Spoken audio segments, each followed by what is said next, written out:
a small group of us were already interested in footpaths. So we thought, well, this is an opportunity to start. And so, if you like, some of these initial aims we went with the ideas, but they were enhanced by the people who came. Yeah. We've made contact with councils, with other groups, and we've seen other opportunities, and we've followed those through as well. All down to the initial aims of what we wanted to achieve. What our success was early on, we developed the schemes ourselves to a lot smaller schemes in Eastwood Park and little schemes here and there, and started on the footpaths. That eventually, by improving our credibility, got us involved, opened the doors on the larger groups of Derbyshire County Council, North East Derbyshire County Council, Chesterfield Borough became aware of us, and we were invited into stakeholders, into groups as founder members of connectivity groups for the Avenue Country Park. We got involved in those and allowed us to influence what the decisions would be made. But it's all being part of the big local being recognised, but also communicating newsletters that we do. And our Green and Open Spaces newsletter goes out to 300 or 400 people each month, telling them what we're doing. And that just said, oh well, they're there. Yeah. We're putting our name in front of people. And that 10 years of big local also gives you you can be patient, can't you, waiting for these things. You know you're not going to disappear next year. Yes, yes. The money sort of influenced them in the first place, but bear in mind that I think currently we spent about, there's the Green and Open Space as part of our budget, somewhere between £20,000 and £30,000, yet we've influenced or directly got projects in Grassmoor and Grassland actually installed of well over £1 million. We've been involved and we've been able to influence those. Some of them may have happened in due course eventually, but not straight away, and there's no guarantee they would have happened without our involvement. One of our first projects as the Green and Open Spaces working group was to make all the side public rights of way accessible. That involved taking out all the stiles, replacing them with gates, self-closing gates, cutting back all the vegetation, and generally promoting the footpaths so people knew A, they were there, A, they were accessible, making people aware of round routes of different lengths. This was a very narrow track, public right of way, which may be 2 or 3 foot wide and overgrown, with a wire and post fence. We, again with Derbyshire County Council, insisted on the planning permission for it to leave us a gap wide enough to make it into a cycle route, which that we could get down onto a country park that's probably a mile down this track, which is a fabulous new country park that's been reclaimed again from contaminated land. And now, instead of having to ride all the way around, the community can travel from Grassland all the way down, connect to the other cycle routes that we've promoted from within Chesterfield, and it's all connection. Again, we've got rid of all the stiles all the way down.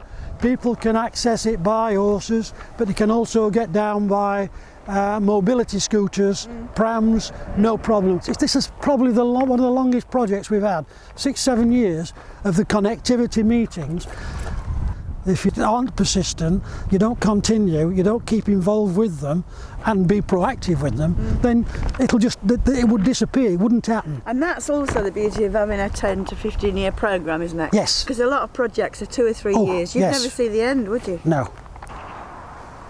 We've been lobbying for a path down here for a long time, right, and the money became available, and we got this done from the first meeting, discussion about it. Within 2 or 3 months they were on it, and the total cost was about £145,000. Amazing. So again, from the bottom end to the top end, it's well used, and from our plans here, it's also in the walks. It's a round walk. You were walking along an area like that, which was dangerous. Yeah. It's a very fast road. This will become part of the cycle route, which connects through to the Grassmoor Country Park. Yeah. So it's all fitting in links. Yeah. And this was 100% down to us getting this in when they had money available. We stood above the River Rother on what is classed as a floodplain, but it was unusable for most of the year. Now I haven't seen it flooded at all. So. And you say it's really well used by cyclists, walkers? It's a major route for walking, cycling into Chesterfield from Grassmoor, from Hasland, from the south of Chesterfield, which we are. It is part of the National Cycle Route 67, which is a Transpennine Trail. We got invited by Derbyshire County Council to be stakeholders in the project.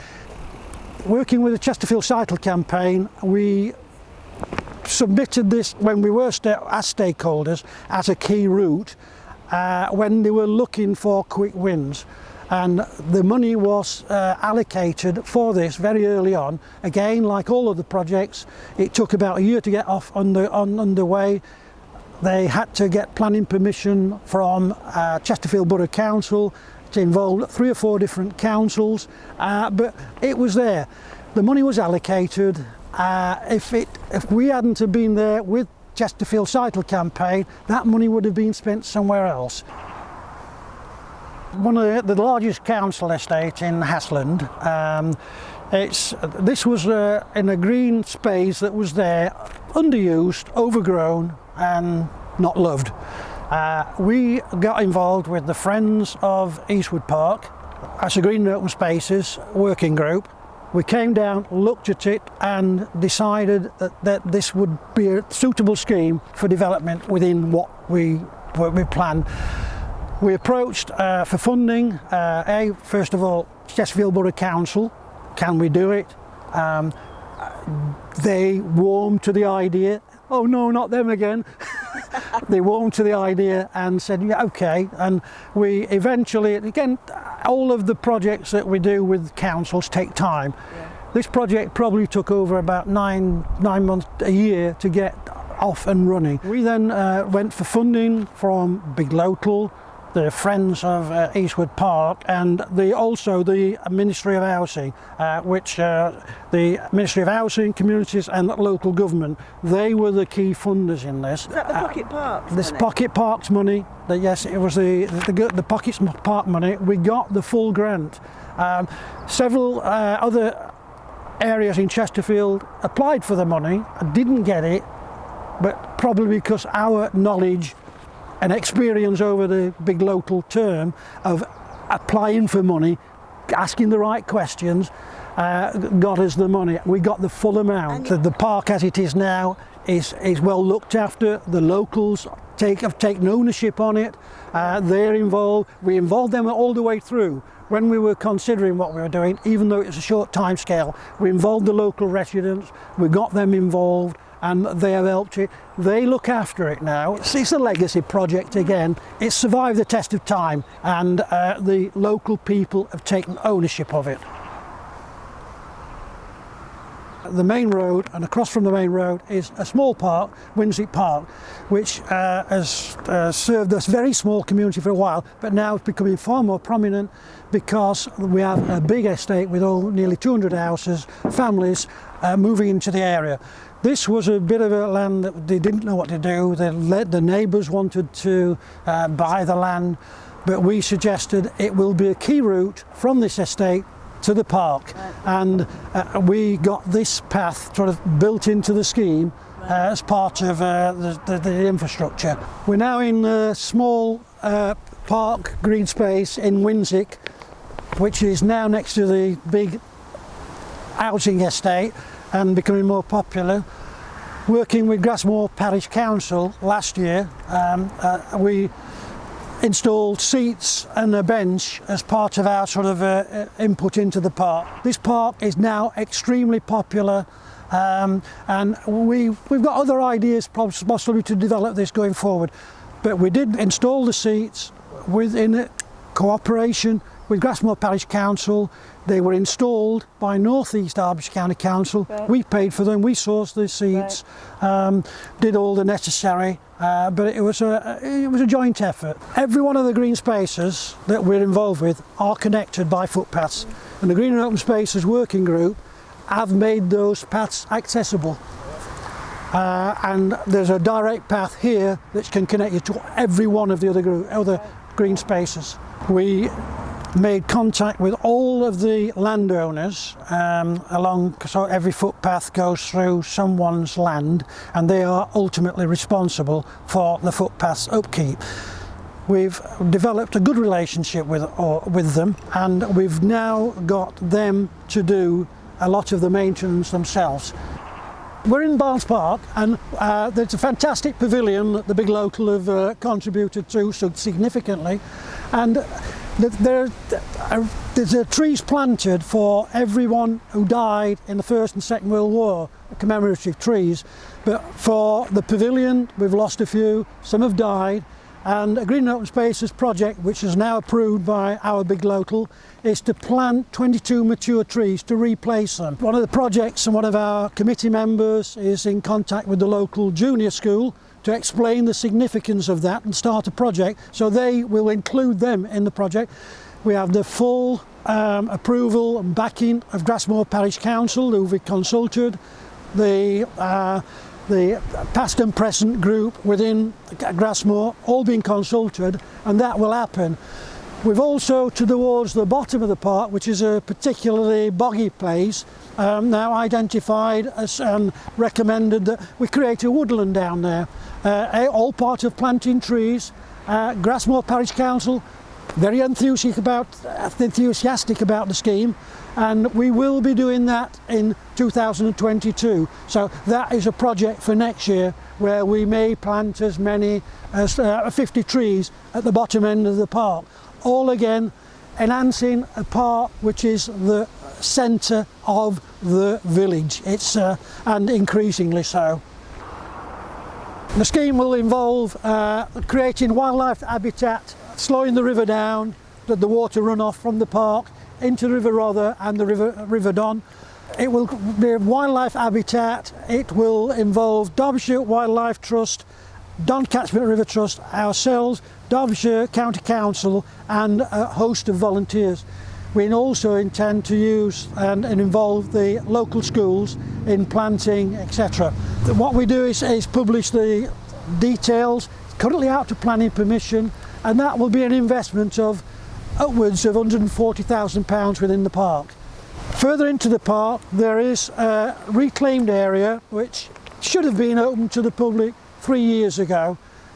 Our group, the Friends of Grassmoor Country Park, part of the Green and Open Spaces Working Group, have been lobbying now for some time to get that open, and we're happily in October this year that will happen. We will be contributing to that by connecting footpaths to create a 2.5 kilometre round route, and announced in the last 2 or 3 weeks is that further in the park a memorial woodlands is going to be created, a COVID memorial woodland. From a park that was underused over the last 3 years, we have Facebook with 900 members, we have regular volunteer sessions, litter picks, etc.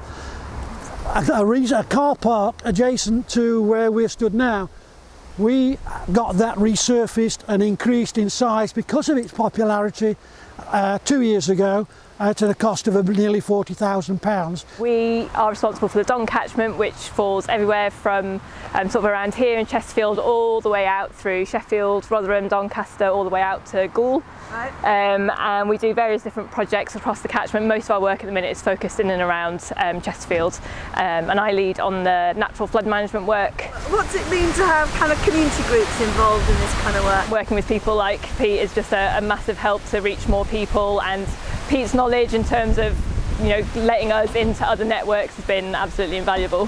There are other schemes, maybe £200,000 that are in the pipeline now that will happen with very little contribution from our Big Local. Yeah, amazing. But the money gave you the confidence to start as well, didn't It gave us the confidence and it opened the doors for us. Yeah. We had kudos. We could go and knock on doors and say, look, we are serious, Yes. and we're here for 10 years. So yes, without the big local, this path wouldn't be in, No. and all the other projects, the green spaces projects that we've been involved with, would not have happened, or very unlikely to have happened. And certainly the footpaths, all the footpaths interconnecting all of the green spaces we've visited today, would not be passable by anything other than the hardiest Ramblers Association member. But they are all accessible now. Yeah. There's never enough money in anybody's coffers. If you're there and you put in a case for these things, you can influence it. Yeah. And if money becomes available, and either they're going to lose it or use it, you've got a scheme that's workable, that's on the paper, it's on the list. If you don't keep jockeying or pushing, lobbying for it, explaining the circumstances, attending meetings, being on the various committees, then it'd never get done. This would have never got done. You talked about lobbying, but it's also about the relationships you've built over time, isn't Yes, it? it is. I think we wouldn't be honest if we said it hasn't been frustrating at times. I know It hasn't been easy. You've said it's been a steep learning curve. It's been a steep learning curve. Elaborate on Yeah, we've been involved with 3 different departments in Derbyshire County Council, Chesterfield Borough Council, North East District Council, all on the same issues, the same project, and even Bolsover District Council. And they were around the table. To get them to communicate has at times been frustrating and but it's worked. Some of the things that we've instigated and they've took on have been developed in other places too. That's brilliant. Not least of all, petanque courts. We're in Eastwood Park in Hasland, and we're at the petanque court. Can you tell me a bit about how did it come about? The Green and Open Spaces project that we started really about 7.5 years ago was to try and get people of all ages out enjoying all our parks that we had, the path systems we had, and an idea came from that there was a bit of spare land here which I knew about. Chris, who played petanque at another club in Chesterfield, suggested it. The next day I'd been to talk to Chesterfield Borough Council, come to see this little bit of land, got their permission to do it, and then called in Chris and 1 or 2 others to say, look, this is a project that we can do. We then went for fundraising to the Grassland, Hasmoor Big Local, Unlimited, Derbyshire County Council, and just about anyone else I could think to raise the initial cost, which was around about £12,000–13,000. And we'd got that commitment for money within 2 weeks. We'd got that commitment, including unlimited start grant for about £3,000–4,000. So when you got that commitment from those different funders in such a short space of time, that must have given you a lot of confidence that it did. make things happen. It did. You're a founder member. I am, yes. So how did it come about? One of the original founders. I actually asked Peter, because Peter was involved with Big Local and the Country Walks, whether there was any available spaces in the area that we could have a piste. Within a few hours, I think he'd spoken to Sarah, and he said, have you got a few minutes? We can go and look at somewhere. And he brought me down here, and we measured it up, and although it wasn't, we'd liked it a little bit bigger, but we jumped at the opportunity. And then we'd got to suss out for the various grants to get it set up. Within 4 months we had a formal opening with about 30 members. Since then we've grown and grown. We've extended the piece. We've The members themselves and Green and Open Spaces volunteers have put paving, we do our own maintenance, and I'm sat under a shelter that again we funded. We raised the money from membership, laid all the paving, did all the foundations, so lots of volunteers. We are full, the membership is full. One thing that we have found from word one, yes, we started off with for all ages, but it's transpired that the majority of the people are of retired age, and it's got people out doing something they would never do. People who wouldn't do exercise come along and enjoy playing pétanque, which is French bowls.